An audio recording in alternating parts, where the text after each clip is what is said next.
country, I cannot overstate how the government has continually failed to do this very thing that they're supposed to do.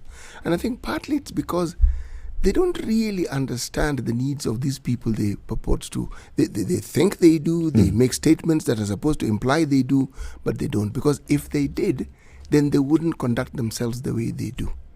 Because if you look at the way people who are supposed to be in leadership and rulership conduct themselves, they more or less guaranteed that they will very rarely be re-elected.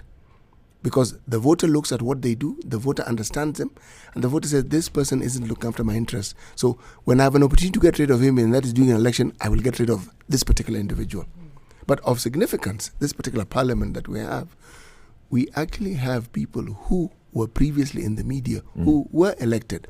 And if you ask me, they were in the public mind and eye long before they probably even had an interest in politics. So when they sort of like entered the fray and decided to be politicians, people already knew them.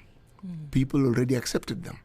And I'm saying that given the interest that the media takes in understanding the populace within which they serve, given the interaction that they have with the populace, and it's on a literally daily basis, Monday to Monday, daily. If they had the opportunity to run the government from a position of understanding, they would actually do. I'm choosing my word, not might. They would do a better job. To understand it, look at the way the media is run. They have resisted government pressure. They have been able to actually stand up against things that they've called. Yes, they in many ways, they have not done what they should do because they seem to focus on things that essentially are commercially based. But they have been the voice of the people that the elected leaders ought to be.